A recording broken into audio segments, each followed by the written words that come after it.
Good morning, good afternoon, and good evening. Thank you for joining us for today's webinar. My name is Mayan Keske. I am an encourager and ambassador at World Pulse, and I will be your host for today. This is World Pulse Philippines webinar. We partner with women or those speakers who want to share knowledge about their advocacy or topic that they are experiencing. So thank you for joining us via Zoom and Facebook Live. If you are watching, you can share the link to your news feed. If you have questions or thoughts, please type them in the chat box. We will have time for questions and we will read your comments or thoughts later. Our guests will be talking about the disaster preparedness for families living with autism and to the differently abled community. Let me introduce our speaker. He is a graduate of BS Physical Therapy from Our Lady of Fatima University last 2002. Since then, he worked in many respected institutions working with individuals with autism as a behavior therapist or shadow teacher in school, center, and home based environments. He is the founder and educator of Autism Response PH. So, what is Autism Response PH? It is the sole pioneer on autism safety in the Philippines and provides autism awareness training for emergency response with information and guidelines for recognition, response, and communicating with person with autism spectrum disorder or ASD in emergency situation to both local government units, DRRMS, NUP, and uninformed personnel of the government, land, air, and sea. Actually, I met our guest online during our webinars. This is his second guesting with World Pulse PH. His last guest with us, he discussed about autism awareness for emergency response. Let's welcome Sir Mark Anthony Padil. Hi, sir. Hi, Ma'am. Hi, Ma'am Keske. Good evening. And to our listeners and viewers, good evening to everyone. Okay, I'll give you the mic, sir. Okay. So, start na tayo ng screen share, Ma'am. Yes. Okay.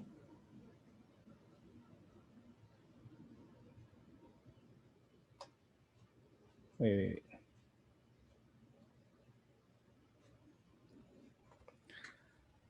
Okay, so welcome to World Pulse Philippines webinar. Okay. Oh, wait. Ayaw niya mag-move.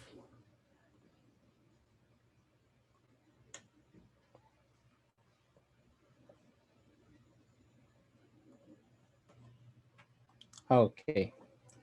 There you go. So, welcome to World Pulse PH webinar, January 10, 2021. Disaster preparedness for families living with autism and to the differently abled community. So this is the Autism Awareness for Emergency Responders for EMS, Police and Fire, ARPH Educational Consulting. So let's talk about first disaster versus emergency. Okay, so what's the difference between the two? The difference between emergency and disaster: an emergency is a sudden, urgent, unexpected event requiring immediate action, usually requiring help. Sufficient resources are available to deal with it. A disaster is a calamitous event, especially one occurring suddenly and causing great loss of life, damage, or hardships. Sufficient resources are not available.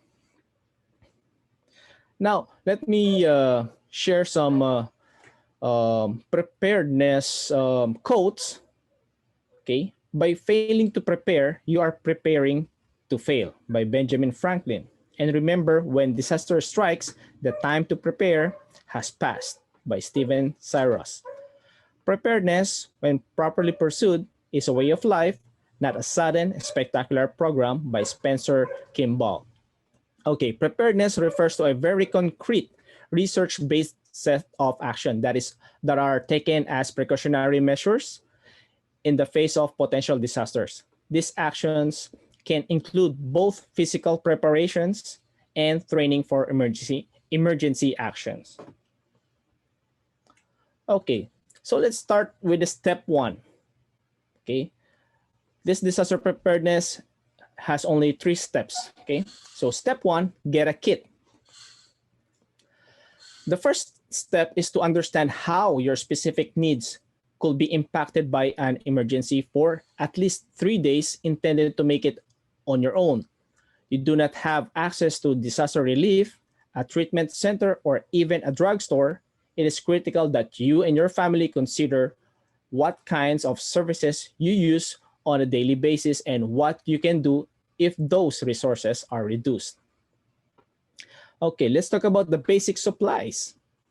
Think first about the basics for survival: food, water, clean air, and any life-sustaining items you require to maintain for your health, safety, and independence. Consider 2 kits. So you have redundancy of kits. You have one in your home, in your car, in your office, or in the school of your kids.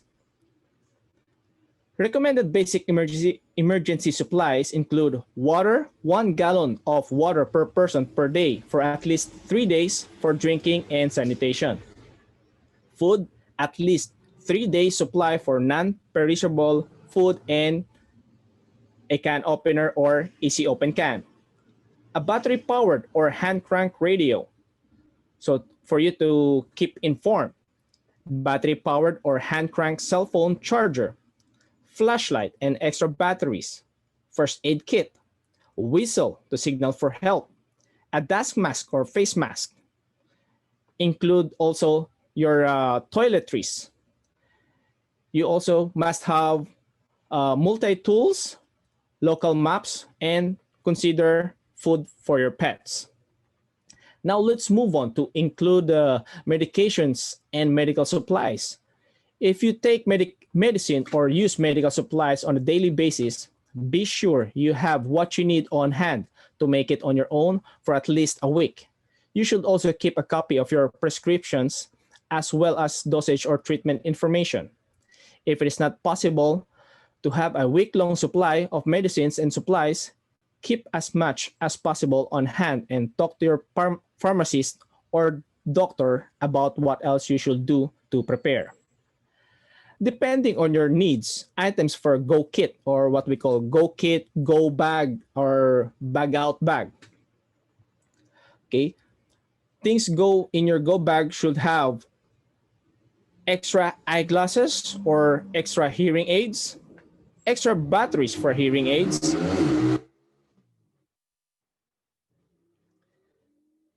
battery chargers for motorized wheelchairs, copies of medical prescriptions, medical alert tags or bracelets, or written descriptions of your disability and support needs in case you are unable to describe the situation in an emergency.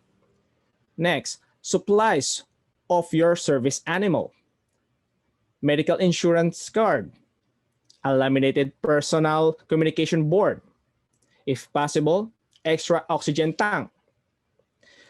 If you use a motorized wheelchair, have a lightweight manual wheelchair available. Next, even if you don't not use a computer yourself, consider putting important information onto a portable thumb drive for easy transport in an evacuation, or what we call a flash drive. Include emergency documents. Include copies of important documents in your emergency supply kits, such as family records, medical records, wills, deeds, social security number, charge, and bank accounts information and tax records. It is best to keep these documents in a waterproof container, or you can put it inside a Ziploc. If there is any information related to operating equipment or life-saving devices that you rely on, include those in your emergency kit as well. And also make sure that a trusted friend or a family member has a copy of these documents. Include the names and numbers of everyone in your personal support network, as well as your medical and disability service providers. If you have a communication disability, make sure your emergency information includes instructions for the best way to communicate with you. Maybe sign language or a alphabet chart that will do. Also be sure you have cash or traveler's check in your kits in case you need to purchase supplies. If you have allergies or chemical sensitivities, be sure to include items that are able to use for personal hygiene and for cleanup. Now, step two. Let's go to step two. Make a plan. The reality of a disaster situation is that you will likely not have access to everyday conveniences. To plan in advance, think through the details of your everyday life. If there are people who assist you on daily basis, list who they are and how you will contact them in an emergency. Okay, let's create a personal support network. Make a list of a family, friends, and others who will be part of your plan. Talk to these people and ask them to be part of your support network. Share each aspect of your emergency plan with everyone in your group. Include a friend or a relative in another area who will not be impacted by same emergency, who can help if necessary. Make sure everyone knows how you plan to evacuate your home, school, or workplace, and where will you go in case of a disaster.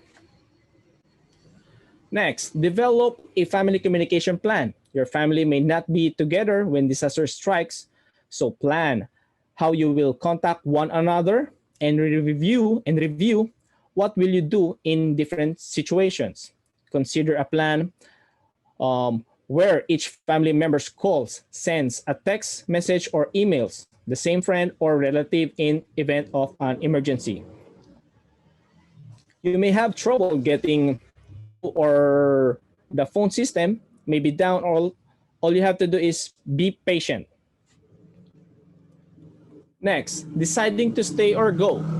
Depending on your circumstances and the nature of the emergency, the first important decision is whether you stay or go. You should understand and plan for both possibilities. Use common sense and available information to determine if there is immediate danger. If you're specifically told to evacuate or seek medical treatment, do so immediately. If you require additional travel time or need transportation assistance, make these arrangements in advance. Now, let's check this consideration about service animals. Okay, whether you decide to stay put in an emergency or evacuate to a safer location, you will need to make plans in advance or with your service animal and pets. Keep in mind that what's best for you is typically what's best for your animals. Plan in advance for shelter alternatives that will work for both of you and your service animals. Staying put. Whether you are at home or elsewhere, there may be situations when it's simply best to stay where you are and avoid any uncertainty outside. Consider what you can do to safely shelter in place alone or with friends, family, or neighbors. Also consider how a shelter designated for a public will meet your needs. Work with the local emergency managers and others in your community on preparing shelters. In preparing shelters in advance to meet the access and functional needs of children and adults with disabilities. Evacuation. There may be conditions in which you will decide to get away, or there may be situations when you may be ordered to leave. Plan how you will get away and anticipate where you will go. Choose several destinations in different directions so you have options in an emergency. If you typically rely on elevators, work with others to develop backup plans for evacuation in case they are not working. Next, on fire safety, plan two ways Plan 2 ways out of your every room in case of fire. Check for items such as bookcases, hanging pictures, or overhead lights that would fall and block an escape path. Check hallways, stairwells, doorways, windows, and other areas for hazards that may keep you from safely leaving a building during an emergency. Secure or remove furniture and objects that may block your path. If there are aspects of preparing your home or workplace that you are not able to do yourself, enlist the help of your personal support network. Step 3, be informed. Some of the things you can do prepare for the unexpected, such as assembling an emergency supply kit and making an emergency plan, are the same regardless of type of emergency. However, it is important to stay informed about what might happen and know what types of emergencies are likely to affect your region.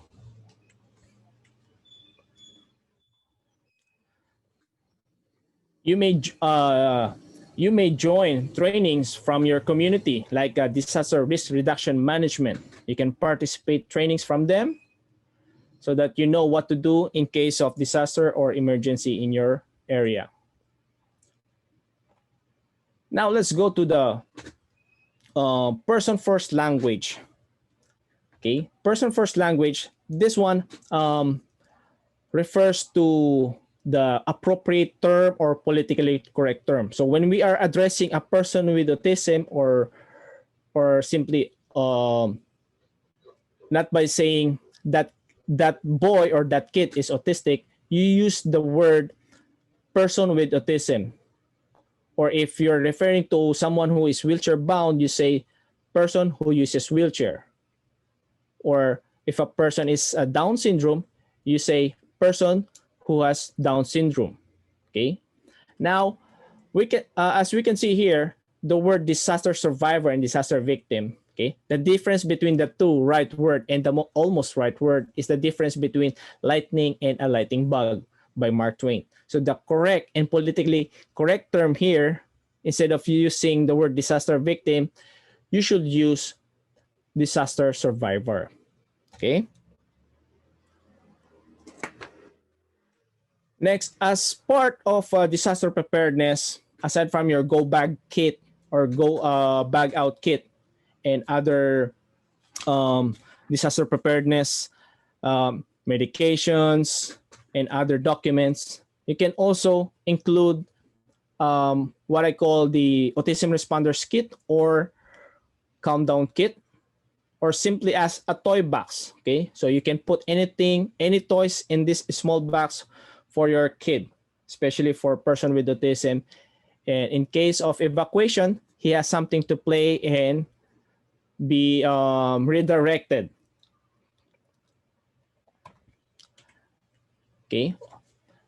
About autism response PH, okay, so allow me to repeat this since mom already told this to you. Okay, so let me read this to you. Autism Response PH is the sole pioneer on autism safety in the Philippines and provides autism awareness training for emergency responders with information and guidelines for recognition, response, and communicating with person with autism spectrum disorder or ASD in emergency situations to both local government units, disaster risk reduction management, non-uniformed personnel, and uniformed personnel of the government, land, air, and sea.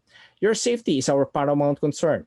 Emergency responders are trained to respond to a crisis situation with a certain protocol, but this protocol may not always be the best way to interact with people with autism. A first responder is 7 times more likely to come in contact with an individual with autism. Autism awareness training for emergency responders, such as EMS, police, and fire. If a first responder is able to identify that a child or adult may have autism, he or she can then respond in the way that the best support the individual, said by Autism Parenting Magazine.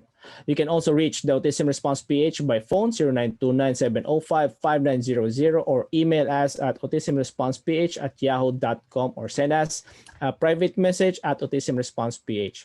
As you can see here, I have this autism responders kit or the calm down kit or the toy box equipped with a QR code. So if you can screenshot this one, and try to scan it with your QR code scanner. This code will link you to my YouTube link. It's all about what is Autism Response PH and how to recognize and respond to a person with autism in case of emergency. So that's the innovation that I made today, because all of us here in the Philippines, we are using QR code, QR scanners every time we go to malls, every time we go to cafe. Okay. Here is some of my credentials from the FEMA, Emergency Management Institute, a Federal Emergency Management Agency. I took up independent study, online training on introduction to community emergency response team, and also including people with disabilities and others with access and functional needs in disaster operations. Our source today is from source and reference from Get Ready Now, Prepare, Plan, and Stay Informed, www.ready.org. Thank you for listening, and good evening.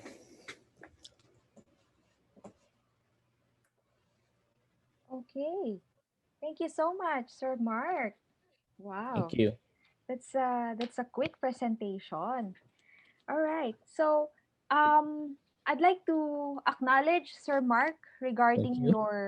your work, especially how you conduct your training and also supporting those family and community who has a children with special needs. Thank you very much for doing this, and also for presenting us your your presentation about disaster preparedness, especially with autism. I believe and I hope that this will spread and more people will be more aware about how they will prepare their children, especially with support that they need. All right, so I'd like to acknowledge Ma'am Grace and Ma'am Gloria. They are here on Zoom. Do you have any question, Ma'am, for Sir Mark?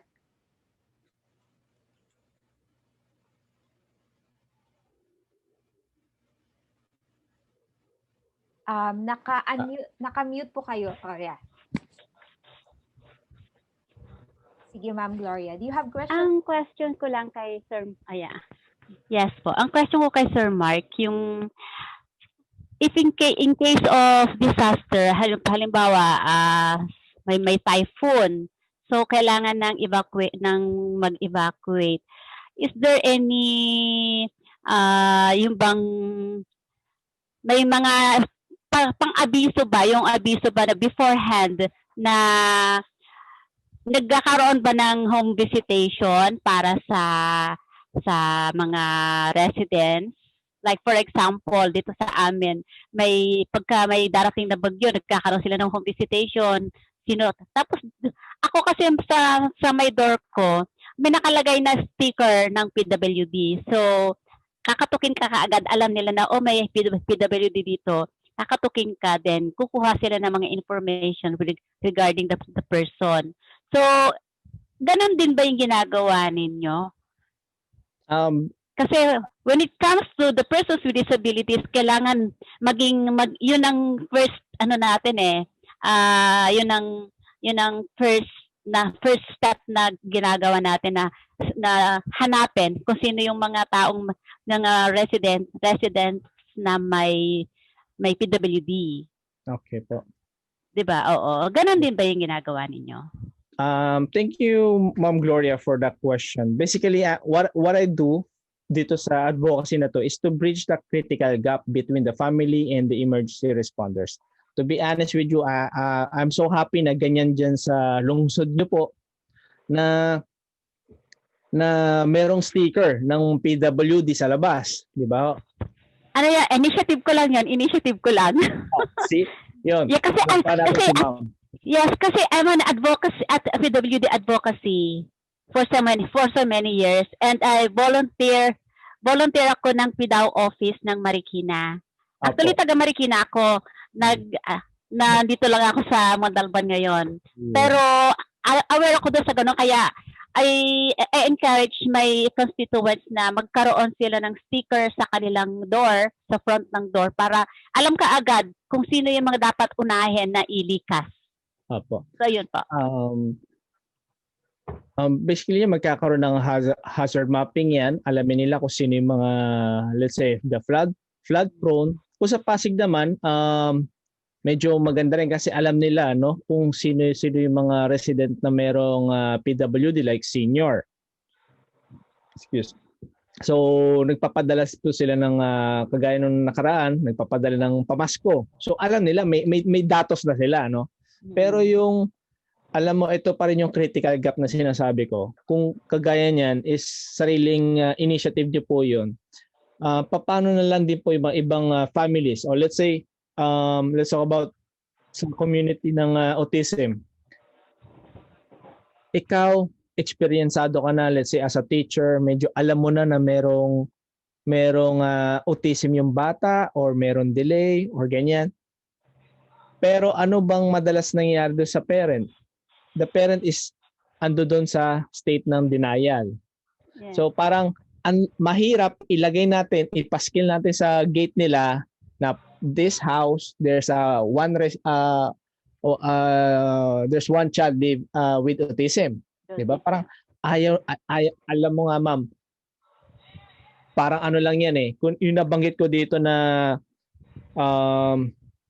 do sa depending on your needs, no? Yung mga go bag kit, yung nabanggit yung medical alert tags. Hindi lahat ng magulang magpapalagay sa anak nila na merong alert tag na autism. Okay? Yes, aware kami dyan. Yeah. So, medyo mahirap yon no? So, ang maganda na lang siguro, yun nga, para magiging ito na CERT or yung Community Emergency Response Team, yung kapitbahay mo. O pag kami nangyari, yung lola ko nandiyan sa taas. O, imbitahin mo, punta kayo sa bahay, o dito yung kwarto ni tatay, sa second floor, ganyan. Then, pag-aralan nyo din yung paano siya bubuhatin. Kasi one time, nasa Northfield din ako, kagaya niya rin ma'am, kayo nasa PIDAW. Ito namang nag-share is from disaster risk reduction din. Sabi niya, nung tumayo siya, alam kong ano siya, person with disability siya kasi medyo hirap siya tumayo. Tapos sabi niya, Sir, alam mo do sa drill namin, sabi gano'n, yung mga mga PWD, baba na kayo. Hintayin niyo na lang kami sa quadrangle, manood na lang kayo ha. So magdi-drill sila, fire drill, earthquake drill. So, tatakbo, pipila, nakaganyan kasi earthquake drill. So sabi ko hindi natin palalagpasin yung ganyan. So since ako nandito, sabi ko, dadaanan natin yan. Sakto, from another organization, andun si ma'am na ako, I was stand corrected kasi PT ako eh. Yung term namin sa PT na wheelchair is wheelchair bound. Yes. Tapos sabi syempre, nung nag-host sa akin doon, Sir Mark, no? Meron na po tayong mga guidelines, politically correct terms. So ako din, hindi lang ako yung nagtuturo doon. So ako din natuto rin from them. So okay, so person who uses wheelchair. Si ma'am, medyo malaking babae. Tapos yung wheelchair niya medyo mabigat. So sabi ko, ma'am, medyo kung bubuhatin natin to, baka pag hinawakan namin sa wheelchair, sa armrest, mabaklas. Kasi hindi siya for lifting, no? Oo. So sabi ko, teka, ito dapat na pag-usapan, kumbaga. Paano kaya namin bubuhatin? So sabi ko, ma'am, buhatin kaya namin ng blanket carry. Kaya ba? So sabi niya, paano? So I asked a volunteer. Sabi ko, ma'am, higa ka dito sa may blanket. Tapos ganyan. Tapos roll blanket yung gilid, yung parang sa mga Red Cross, ganyan. So binuhat namin. Tapos sabi niya sa akin, ganyan ba, Sir Mark? Hindi pwede sa akin. Why? Kasi pag matutulog siya, yung knee niya, yung hip niya, mga naka-slightly flex. Hindi mo siya pwedeng ihiga ng diretso dahil mapupunit yung mga ligament niya tsaka muscle. So another injury for her. So sabi ko kay Daddy, okay, may alam na ako. 'Di ba, ma'am? Kung si ma'am nagpunta na Ireland, alam niyo na ma'am yung sa eroplano, 'di ba, merong ginagamit ng wheelchair. So ganun, meron ding pang extrication pagka nakatira ka naman sa condo or second floor or third floor. So sabi ko kay Daddy, Dad, bilang mo si Mami ng tinatawag na stair chair. So, yun yung ginagamit pagka i-extricate mo yung mga tao from second floor, third floor, ganyan. Okay? So sabi niya, Mark, magkano yun? Sabi ko, sir, sa Bambang, sa 8,000 yata or 15. Mahal naman. Opo, mahal niyo naman si Mami, di ba? Oo, opo. Ayun. So, doon, kumbaga, ito, what I presented to you is parang ito lang yung guide. Pero alongside, ang dami na natin pwedeng pag-usapan. Di ba? Kumbaga, hindi pwede sa kanila kasi yung ganun yung may nakalagay na paskin na PWD. Pero pagka kunyari, maglagay ka na lang ng kunyari, symbol na other symbol from the yung na wheelchair, no, yung PWD. Kunyari, parang meron lang character na kunyari Nemo, alam na ng mga yan, responder na may ganun. mga sticker na ganyan, may mga sticker na Diba? nabibili. Opo, nabibili siya. Lang, kumbaga, kayo na lang may palatandaan o kayo mga first responder. Kasi yung iba nga, ayaw nga nilang sabi na, meron ditong PWD, may autism, or meron ditong intellectual disability. And, kumbaga, respect na lang natin din, ma'am, yung mga nasa denial stage pa.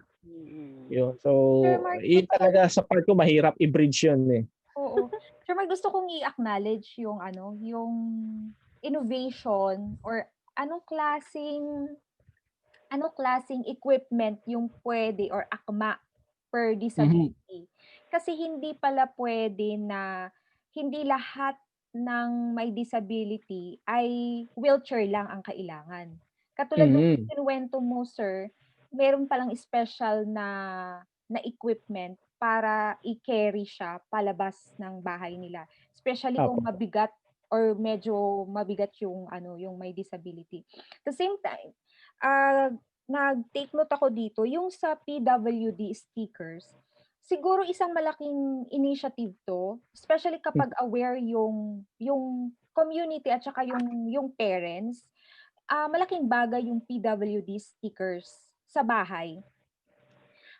Kasi maaring yung iba nga ay hindi pa talaga hindi pa welcome sa kanila or in denial pa talaga sila. Yes. Pero meron na rin talagang mga pamilya na they already accepted na meron talaga silang member of the family na merong disabled. Malaking bagay yung may PWD stickers for them to see na merong nakatira dyan na PWD. At saka gusto ko rin yung point ni sir na dapat i-invite or i-inform mo ang kapitbahay mo na ma-aware sila. Kasi for example nga naman pag emergency, ang kapitbahay mo rin talaga yung siyang tutulong sa iyo. Kaya malaking bagay din na ma-inform din sila. And then meron din akong naalala, may practice kami during the earthquake drill at saka yung fire drill conducted by Philippine Red Cross. Tinuruan kami paano magbuhat ng merong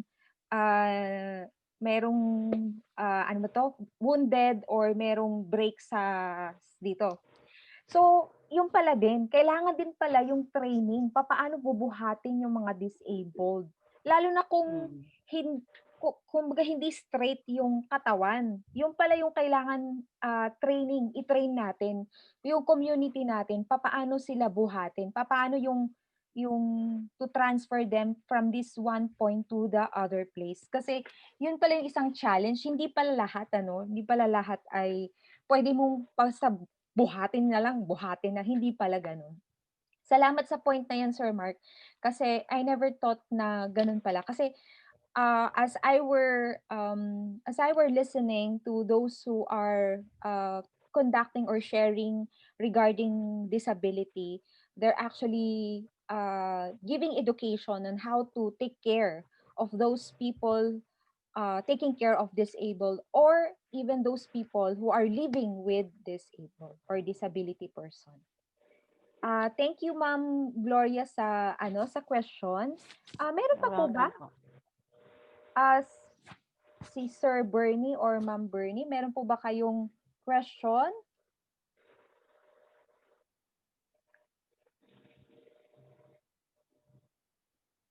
Wala. Alright, wala. Sige po. So, tingnan ko lang po kung meron pong nag-message or may nag-post po ng question sa Facebook Live. Ayan. So, wala naman. Alright. So, meron pa po tayong time.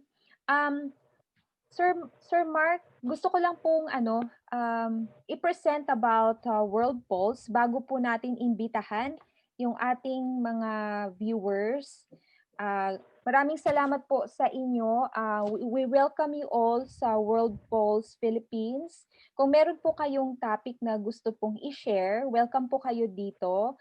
Kami po ay nag-i-invite ng different speakers para po ma-share yung kanilang advocacy at para po ma-share kung ano po yung gusto nilang i-orient or ma-educate sa ating mga kababayan or sa ating community para po ito ay makatulong sa atin. Like katulad po ng ginagawa ni Sir Mark, I believe na after this, marami pong, there will be a lot of people who will be listening to this because disaster preparedness on autism, it's not always available. But now, Sir Mark is there and he is giving us an education about how to prepare and what kind of preparation that we need.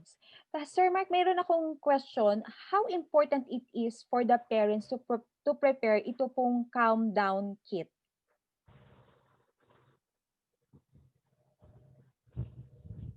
Hindi ko po kayo marinig.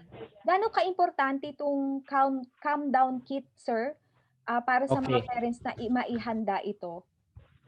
Ayun, sorry. Ayun, nakababa kasi yung volume. Ayun, thank you for that. It is very important. Yung countdown kit, imagine nyo meron kayong go bag kit or bag out kit. Okay? So, yan, idadagdag nyo rin dahil halimbawa na lang, you're living with someone with autism, siya yung parang toy box nyo na, okay, evacuation na. Etong toy box na to, most likely, ito lang yung nakatago lang, hindi siya yung nilalaro. Or yung, hindi siya pinaglalaroan lagi, siya yung nakatago. Para pagdating sa evacuation, ito yung lalaroin ng bata. No? So, may mga sensory toys doon, pwede may bubbles, or may mga parang ito, gumagawa ko ngayon ng parang sensory battle for visual. Kakainom ko lang kanina ng sports drink. Hindi ko babanggitin yung brand. Pero alam niyo na yung korte na yan. So may oil dyan. So nag-experiment muna ako. So it's very important kasi siya yung pangkalma mo doon eh. Diba? For example, may sunog yung bahay. Labas na. Nabitbit na yung go bag, nabitbit na yung calm down kit. Para pagdating sa evacuation center, doon na lang siya magfo-focus. Kasi kung ang mind niya na, teka, yung laruan ko nandoon sa bahay nasusunog. So babalik siya. Pwede siyang bumalik sa loob na no fear of danger nga po eh. So pag nalingat yung firefighter or nalusutan niya yung firefighter, asan na yung bata? Ayun, bumalik pala ulit kasi kinuha yung iPad. Diba? So yun na yung way mo na parang, stay put ka lang, dito ka lang, ayan yung laruan mo. Or pag sa evacuation center, tahan na, wag ka nang umiyak, or wag ka na mag-meltdown or tantrums, you have your stuff there, your calm down kit. Yun. Tapos ma'am, kaya kanina ang kulit ko, no, sorry kasi hinahanap ko yung yung sticker na ginawa ko back in 2000 2016. Tama yan, sir. So ito, Actually, ginawa ko naman to. siya eh. Ma'am? Okay naman siya, hindi naman siya degrading Halata. na sticker. Opo. Kaya lang, medyo alam ko kasi sa iba, kasi may nakalagay dito. Ito, basahin ko ito, bali ginawa to ng idea ko yung design, then nag-print po nito sa radio group ko po, yung React NCR North. Okay? So para sa Autism Society Philippines, yung isang organization dito sa Philippines on autism. So nilabas ko to noong 2016 during their Angels Walk. I understand na, balik nga tayo sa mga medyo meron pang denial kasi medyo siguro sa kanila masakit yung person with autism may not respond to verbal commands. Okay? So parang baka sa kanila masakit. So sabi ko, sa loob ko, if ever man ganun yung kahit naman sa US, kung titignan mo, ito rin yung text na nakalagay.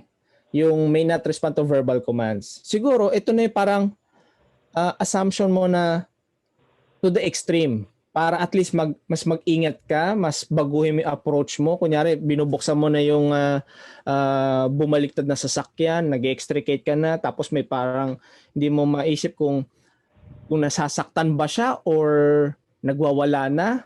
Okay? So, at least, tapos hindi mo alam kung gusto mo sabihin sa kanya na, okay, come here, go out, move forward, move towards me. Okay? Hindi nagre-reply sa'yo or ano. So, isipin mo, ano kaya, baka na spinal cord injury na siya, meron ng neck fracture or something, hindi siya mag-verbalize. So, yun pala, he's all okay, pero yun nga, ando siya sa aspect na non-verbal autism. So, yun lang. O yung napapansin ko doon. Pero majority, para sa akin, kumbaga nga mabuti na yung nagbigay ka ng sign na maaring sa bahay na yan, may person with autism or merong person who uses wheelchair. So, doon sa emergency rescue vehicle mo, mag-ready ka na meron kang stair chair. Ganon. Tama. Yun po. Kasi, for example, ako, if wala akong idea about autism, hindi ko maiintindihan yung reaction ng bata kung paano ako makakatulong. Baka instead na makatulong ako, ay hindi pa pala ako makakatulong kasi alam mo, hindi ako marunong mag-response. So, sir, thank you for this.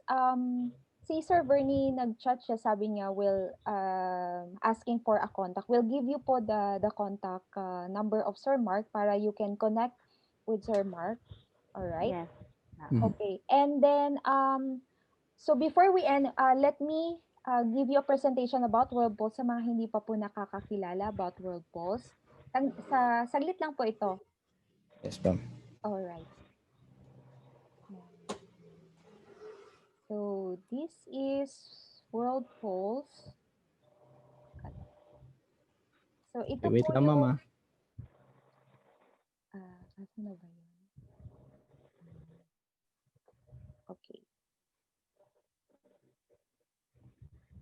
So ang hashtag po ng World Pulse is Lag on Rise Up. So join World Pulse, a safe, secure, and supportive place on the internet for women. Ayan. So on World Pulse, it is safe to speak out, network, and collaborate.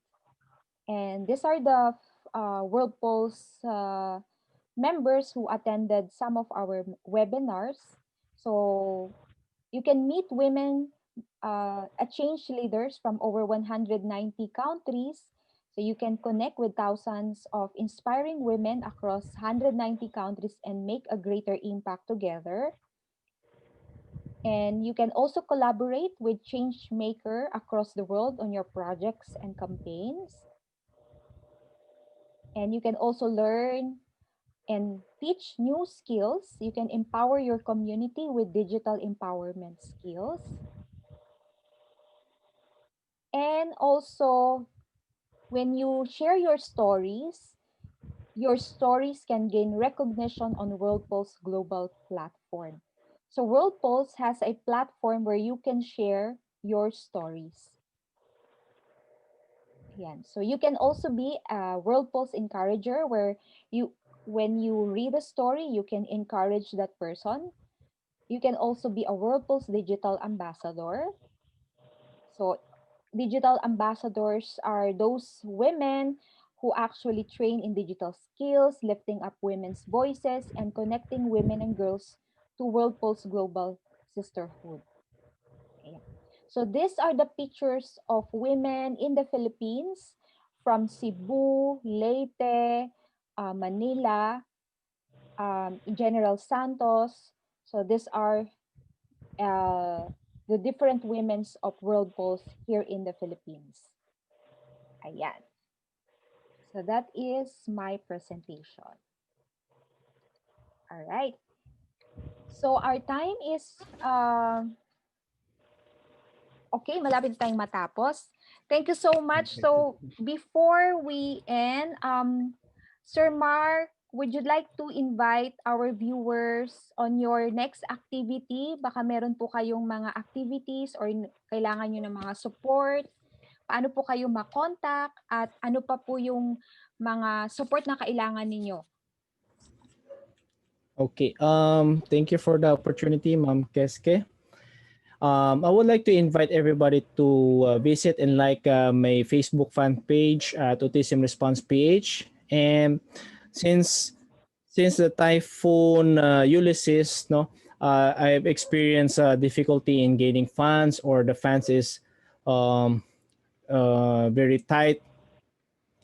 And what I'm planning this time is a proactive measures. So if you have extra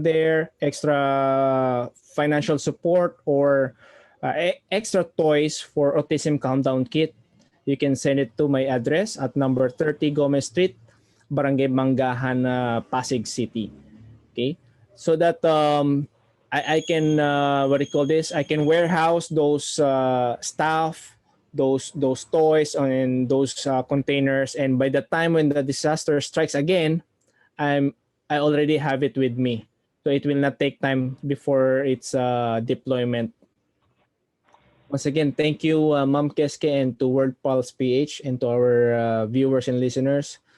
Thank you so much. All right. So for those who would like to contact Sir Mark, you can text him at 0929-705-5900. You can send an email at autismresponseph@yahoo.com, or send him a private message at autismresponseph. All right. So for those who would like to watch the recorded video, you may visit World Pulse Philippines page. You can also join our Facebook group for updates and stories at World Pulse Philippines. And if you are a parent who have a special kids, you may join World Pulse PH support group. So this is a recorded webinar, and you can watch it anytime when you are free to World Pulse Philippines page. All right, I think that's it. We are done. Ma'am Gloria and Sir Yeah. Bernie, any thoughts that you'd like to say before we end?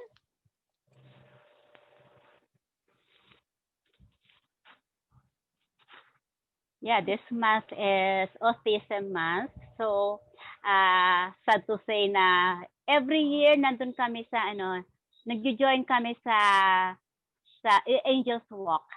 Nagjo-join kami sa mega sa doon ba ano ba to? MOA. Samoa, yes. Yeah. That's every year. It happens every year, and this year talagang wala tayo eh. Opo. Oo. Yun. Yung Ma'am Gloria, no, back in 2016, kasi ako din yung nag-start ng Angel's safety Walk? doon, safety Yeah, team. yeah, safe. Yeah. So, Ma'am Keske, talaga ang dami kong hinugot noon, ha. Hindi pala Wow. hugot, hatak. Amazing. Hinatak Hatak na na hatak. hatak na volunteers, some Na. are doctors, nurse, medic, firefighter. Yeah. Oo, Yeah. grabe. So, ang motivation ko doon, or ang aking is kailangan safe talaga. Kumbaga, autism safety, okay, no? O okay Oo. ka, kung safe ka. Kasi kagaya niya, napanood natin yung mga movies like ano yung Patriot sa Boston Marathon bombing, 'di ba? Mm-mm. Dalawa lang tao na yun, pero ang laki ng ginawang ang laki lang ginawang disaster niya doon sa event na yun. Ang daming na injured. Mhm. So ganyan din iniisip Oo. ko every time I handle an event. Kailangan ready ka talaga. Kailangan andyan yung safety measures, nakahanda talaga. Correct. Oo. Because if you are managing especially pag maraming crowd, you really need to have a first Yeah. aid, you really need to have police coordination Yeah. in that place. Tama. I'd just like to read Ma'am Bernie's insight. Sabi po niya dito, Philippine settings, we really need to educate and give importance sa family and pag-accept ng person with disability. It always starts sa individual and family and will influence yung community.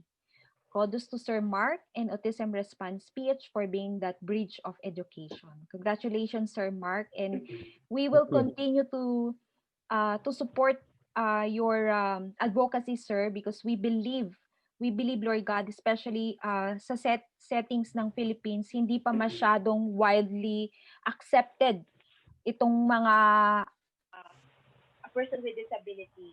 But Yes. through sir, and through what we are doing right now, we'll be able to, bring education, awareness na they're real. May mga taong ganito na kailangan ng support natin and love. So we will continue to actually support the Sir Mark, and not only with this, marami pang mga new groups na nagpo-form ngayon, especially during this pandemic, and they're really reaching out yung ating mga communities who have disabilities. That's why we are really very World Pulse Philippines really support this kind of activities and advocacy. Thank you so much, Ma'am Bernie. And thank you, Sir Mars. Thank you, Ma'am Gloria. We hope to hear again your next presentation, and we hope na-educate po namin kayo. Thank you for watching us. Sir Mark, last thought? Stay safe. Thank you. All right. Okay. All right. Thank you, sir. Have a nice evening. Bye-bye. Ma'am, Bye. thank Good you. evening.